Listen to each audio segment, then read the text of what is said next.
আসসালামু আলাইকুম। আমি রাফতিয়া নূর। বাইরে আজকে প্রচুর বৃষ্টি হচ্ছে। বেসিক্যালি বৃষ্টি হলে মনে হয় গরম, গরম কোনো কিছু করে খাই। এই ফিলটা সবার হয় কিনা আমি জানি না, বাট আমার হয়। তাই বৃষ্টি হলেই প্রত্যেকবার রান্নাঘরে গিয়ে গরম, গরম কিছু খাবোই খাবো। বাট এবার কিছু না পেয়ে ভাবলাম গরম, গরম পপকর্ন করেই খাওয়া যাক। তাই জন্য চুলা ওপেন করে একটা প্যান দিয়ে দিয়েছি। প্যানটা গরম হয়ে এলেই তার মধ্যে দিয়ে দিব সামান্য পরিমাণ তেল, দেন এক মুষ্টি ক্রন দিয়ে দিব। তারপর ক্রনগুলোর সাথে তেলকে ভালো করে মিক্স করে নিব। দেন একটা ঢাকনা দিয়ে দেখে দিব। পপকর্ন রেডি করার ক্ষেত্রে আপনারা যে প্যানে পপকর্নগুলোকে রেডি করবেন ওই প্যানটাকে অবশ্যই একটা ঢাকনা দিয়ে দেখে দিবেন। আর যদি ঢাকনা দিয়ে না দেখেন তাহলে আপনার পপকর্নগুলা প্যান থেকে ধরে ধরে পালিয়ে যাবে। তখন আর আপনি পপকর্নগুলা খেতে পারবেন না। যাই হোক, এক্ষেত্রে চুলার আঁচটা থাকবে কিন্তু মিডিয়াম টু লো হিটে।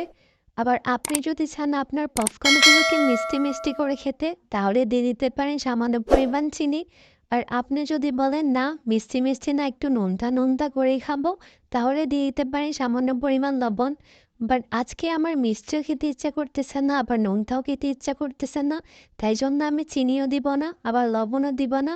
চিনি লবণ ছাড়া যে টেস্ট পপকর্নের ওইটা আসলে অন্যরকম, অ্যান্ড এই টেস্টটাই আমার ভালো লাগে। আর পপকর্ন রেডি হওয়ার সময় যখন একটা একটা ক্রোন পপকর্ন হয়ে যায়, এই মোমেন্টটা আমার সব থেকে বেশি ভালো লাগে। আসলে এই মোমেন্টটা দেখার মতো। আর দেখতে দেখতে আমার পপকর্নগুলো রেডি হয়ে গেছে, এখন খাওয়ার পালা। সো আল্লাহ হাফেজ।